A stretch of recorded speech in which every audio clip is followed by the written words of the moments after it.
In the heart of a merciless blizzard, a lone police officer stumbles upon a frozen German Shepherd mother tied to a post, her newborn pups clinging to life in the snow. What begins as a routine patrol becomes a desperate race against fate, unearthing a hidden note, a mother's unthinkable sacrifice, and a bond that defies the storm. This is a tale of unbreakable love, quiet redemption, and the miracles that happen when one person chooses to stop. Get ready to feel every heartbeat. Before we start, make sure to hit like, share, and subscribe. The wind howled through Frost Creek like an old sorrow finally breaking free. Snow fell in thick, relentless sheets, burying the forest road under a white silence that swallowed every sound except the crunch of tires on ice. It was one of those nights when the world seemed to hold its breath, waiting for something small to shatter the quiet. Harper Reed, 32, drove slowly, the patrol SUV's headlights carving narrow tunnels through the whiteout. She was a woman of quiet strength, fair-skinned, with shoulder-length straight brown hair tucked under her cap, blue eyes that had seen too much, too soon. Her athletic frame filled the dark blue winter patrol jacket, black cargo pants tucked into high snow boots. The jacket was heavy with the weight of duty, but tonight it felt heavier still. Her mother had passed only months ago, gone quietly in her sleep after a long illness, and the house now stood empty, the kitchen table still set for two out of habit. Harper took the night shifts to avoid the silence at home, to let the cold numb what words could not. The storm outside mirrored the one inside, relentless, unyielding, yet strangely familiar. The radio crackled, a faint report, strange cries from the woods near the highway. Harper eased the vehicle to the shoulder, killed the engine. The sudden quiet was deafening. She stepped out, flashlight beam slicing the dark. Wind stung her face like needles. There, pinned against the lone standing post amid fallen trees, was a German Shepherd bitch, perhaps 5 years old, black and tan coat crusted thick with ice, fur frozen into rigid spikes. 4 tiny pups huddled at her side, barely moving, their small bodies shivering against the mother's flank. The dog did not growl or bare teeth. She simply lifted her head, brown eyes wide and steady, meeting Harper's gaze with something deeper than fear, a quiet plea that cut through the gale. In that moment, as the flashlight trembled in her hand, Harper felt the cold slip inside her chest. The dog's eyes held her, and for a heartbeat the world blurred. She saw her mother, not the frail woman of the last days, but the strong one from childhood, standing in the kitchen doorway, voice soft yet firm. Even one small life in the storm, Harper, save it. Because in that act, you're saving the good in the world. The vision faded as quickly as it came, leaving only the echo of those words and a warmth she had not felt in months. Harper blinked against the snowflakes clinging to her lashes. She knelt, breath fogging the air, and spoke low to the dog. "Easy, girl. I've got you." She shrugged off the heavy patrol jacket, wrapped it around the mother's shivering body, tucking one of the weakest pups against her own chest beneath the thermal sweater. The warmth of her skin met the pup's icy fur. Kaiser, her canine partner, a sturdy 4-year-old German Shepherd, black and tan like the mother, wearing his black harness with the police badge, moved without command. He pressed close to the tied dog, curling his larger frame around her and the litter, sharing body heat in silent solidarity. His presence was steady, professional, yet tender in a way only animals can be. Harper radioed for backup and a vet unit, voice calm despite the ache in her throat. The wind screamed on, but Sasha, the name Harper would learn later, began to bark urgently toward the deeper woods, sharp, insistent cries that pierced the storm like a call for something still hidden. Harper stood, light sweeping the trees. The blizzard raged, indifferent. Yet in the space between one breath and the next, she felt the shift. The storm was no longer just weather. It was fate's own trial, pressing down on lives too small to fight alone. She looked back at Sasha, at Kaiser guarding the pups, at the jacket now a makeshift blanket. For the first time since the funeral, the emptiness inside her eased, just a fraction. She would not leave them, not tonight, not ever again if she could help it. The storm held its breath for a moment, snow drifting in slow, heavy curtains under the beam of Harper's flashlight. The wooden post stood like a lonely sentinel, creaking softly in the wind, while the frozen ground whispered secrets buried just out of reach. Kaiser moved first, his strong nose close to the earth, circling the post with quiet purpose. Harper watched him, then knelt beside her partner, her gloved hands pushing through the crusted snow. The cold bit deep, but she kept digging. Her fingers brushed something hard, metal, wrapped in a damp blanket that had turned stiff with ice. She pulled it free, the box small and heavy in her palms. Inside, protected from the wet, lay a photograph. A woman in her mid-30s, light olive skin, long dark brown hair tied loosely, hazel eyes carrying a gentle weariness. Beside her, a frail boy of perhaps 8, pale and thin, smiling weakly. And there, healthy and proud, the same German shepherd now shivering before her. Sasha, ears perked in better days. Beneath the photo, a slip of paper, ink blurred by moisture. If anyone finds this, please save them. I have no choice left. Harper's breath caught. She looked at Sasha, saw the truth settle in those brown eyes. Not abandonment, but a mother's last desperate act. The realization washed over her like warm water in the cold. This was love pushed to its edge, a sacrifice born of hopelessness. Her own loss flickered again, her mother's quiet passing, the unspoken regrets. Here was someone else facing the unbearable, choosing life for others over ease for herself. Harper tucked the box close, a fragile bridge to an unknown woman fighting the same storm in her soul. Sasha strained against the rope now, not in panic, but with urgent purpose, gaze fixed deeper into the woods. Harper understood. She loosened the knot, fingers numb but steady. The dog rose slowly, shaking off ice, and started forward, limping yet determined, leading through the drifts. Kaiser stayed back, guarding the pups huddled in the bucket. Harper followed, boots sinking deep, the wind a constant murmur against her ears.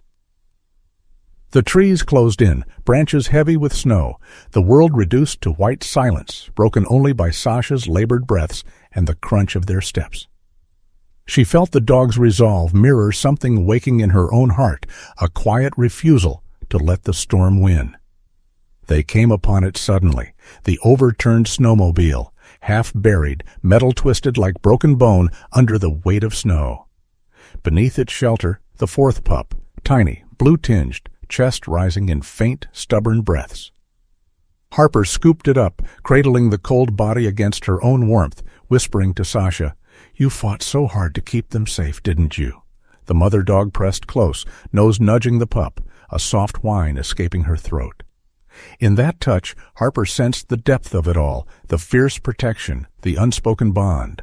Her grief softened further, edged with gratitude. This night was pulling her from isolation, thread by thread. From far off, faint at first, came the glow of rescue lights, red and blue, pulsing through the blizzard like distant heartbeats. Harper stood, pup secure, box in pocket, Sasha at her side. The storm still raged, but something had shifted. She looked down at the dog, at the small life warming against her. In saving them, she felt the first true mending of her own broken places. A gentle promise that goodness, though fragile, endures. The veterinary clinic sat quiet on the edge of town, its windows fogged against the lingering cold.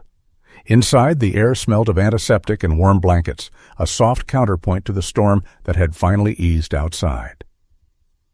Sasha lay pressed against the treatment room door, her black and tan coat still damp from melting ice, ears pricked forward. She watched every shallow rise and fall of her pups' chests through the glass, brown eyes steady and unblinking. The oxygen machine hummed low, a fragile thread of sound in the hush. Harper stood nearby, coatless now, arms folded against the chill that had settled deeper than weather. The crumpled note rested in her palm. Those words burned into her mind. I have no choice left. She traced the blurred ink with her thumb, feeling the weight of another woman's despair settle beside her own. The photograph lay beside it. Mia Brooks, hazel eyes carrying quiet exhaustion. The boy so thin his smile seemed borrowed. Harper thought of her mother again, the way illness had stolen strength, but never kindness. Here was another mother fighting the same quiet war, choosing what hurt most to save what mattered most. The phone rang, sharp in the stillness. Harper answered, voice low. The district sergeant spoke plainly. A woman named Mia Brooks, 35, reported missing after a snowmobile accident in Frost Creek 2 days earlier. The description matched the photo exactly. Harper listened, the pieces falling into place like snow settling after a gale. Mia had been alone on the trail, bringing Sasha home after the litter's birth. The dog had been more than a pet. Trained as a therapy companion, she had stayed close through the boy's chemotherapy, lying beside the hospital bed, offering the steady warmth that medicine could not. When the storm hit and the machine overturned, Mia had known the pups would freeze without their mother, and Sasha would bolt in panic. The lone post was all that remained upright, so she tied the rope, tears freezing on her cheeks, whispering apologies she thought no one would hear. "I'm sorry, girl. This is the only way to save him." Then she crawled away, hoping someone would come. Lying half-buried later, regret had clawed at her, until she heard Sasha's distant bark, steady through the wind, proof the choice had held. Harper set the phone down slowly. She looked at Sasha, at the dog's unwavering vigil. A soft ache bloomed in her chest, not grief alone, but recognition. She spoke to the vet tech on duty, an older man with kind eyes and a gentle drawl, sharing the strange vision she'd had in the storm. Her mother's face, the words that felt like a promise, renewed. He listened without interruption, then told her Mia had mentioned something similar once, a dream of her own mother, long gone, appearing before the accident, urging her to trust the path ahead. The coincidence hung between them, light as breath, heavy as truth. Two women, strangers bound by loss and love, each reaching back to a mother's voice in the dark. Harper felt the isolation that had gripped her since the funeral loosen further. It was not magic, perhaps, but something kinder, the quiet way the heart finds echoes in another's pain. She stepped closer to the door. Sasha lifted her head, meeting Harper's gaze. In those eyes, Harper saw endurance, forgiveness given without words. The room held its breath. For the first time in months, Harper allowed herself to feel the small, steady warmth of belief that goodness persists, that one act of mercy can ripple outward, touching places we never see. 3 days had passed, and the hospital room held a gentle hush, sunlight filtering pale through half-drawn blinds. The air smelled faintly of clean linen and antiseptic, a quiet promise that life was slowly returning. Mia Brooks lay in the bed, 35, her light olive skin still pale from cold and shock, long dark brown hair spread across the pillow in tangled waves. Her hazel eyes opened slowly, heavy with the weight of what she had endured. Lips cracked and faintly blue, she spoke in a voice rough as wind over gravel. "Sasha, are they alive?" The question hung fragile, carrying every fear she had buried under snow. Harper stood at the foot of the bed, still in her patrol sweater, blue eyes soft with something new, relief mixed with quiet awe. She stepped closer, voice steady and warm. "They're all right. They're waiting for you." Mia's breath caught, a single tear tracing down her cheek. In that moment, Harper saw the mother who had chosen the hardest path and felt to her own heart echo the courage. The door opened softly. Sasha entered first, led gently by the vet tech. The German shepherd moved with careful steps, black and tan coat, brushed clean, but still carrying the faint scent of pine and frost. She paused at the threshold, ears forward, eyes fixed on Mia. No rush, no leap, just a slow approach, nose lowered, as if afraid a sudden movement might break the fragile woman before her. Sasha pressed her muzzle into Mia's open hand, then rested her head there, a soft whine escaping. Tears welled in Mia's eyes. They fell freely now, silent and unashamed. The pups were carried in next, wrapped in soft towels, placed one by one in the crook of Mia's arm. They stirred, tiny tails wagging weakly, noses seeking the familiar warmth of their mother and hers. Then Ethan appeared in the doorway. 8 years old, thin frame in hospital pajamas, knit cap covering sparse hair, large brown eyes wide with wonder. He crossed the room slowly, knelt beside the bed, and wrapped small arms around Sasha's neck. "Mom promised she'd bring you back to save me," he whispered. The words landed soft, like snow finally settling. Harper watched from the doorway, arms folded, feeling the scene wrap around her like an old quilt. Mia looked up, voice steadier now. "I was abandoned as a child. I couldn't let them feel that. But tying her, God, the guilt. I thought I'd failed her." She paused, fingers tracing Sasha's ear. "Lying there in the snow, I heard her bark." It was enough. Harper moved closer, sat on the edge of the chair. She spoke of the vision in the storm, her mother's face, the renewed promise. Mia listened, eyes widening. "I dreamed of my own mother the night before the accident." She said, "Trust the road, even when it's dark." The two women regarded each other across the bed, strangers no longer. A thread had been drawn between them, through loss, through dreams, through the simple act of showing up when the storm raged hardest. Harper felt the last knot of her grief loosen, replaced by a quiet certainty. Mercy finds its way back. 1 week later, the house on the quiet street was bathed in clear winter sun. Snow had melted from the eaves, dripping in steady rhythm. Inside, Sasha trotted across the living room floor, pups tumbling after her, no longer trembling. Mia sat on the couch, stronger now, watching with a small smile. Harper stood in the doorway, hands in pockets. Mia rose, crossed to her. "I'll never forget what you did." Harper looked at Sasha, at the family whole again. "Sasha saved us all. I just arrived in time." Outside, a light breeze stirred the branches, not a howl, but a whisper. The storm had passed. What remained was love, stubborn and enduring, strong enough to outlast any winter. As the storm fades and the snow melts, remember this: life's blizzards come to us all. Loneliness that creeps in after the kids move away, the ache of an empty house, the quiet mornings when the body betrays us with pain or illness.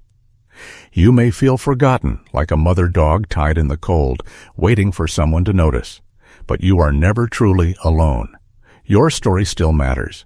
Your love, your memories, your quiet endurance, they touch lives you may never see.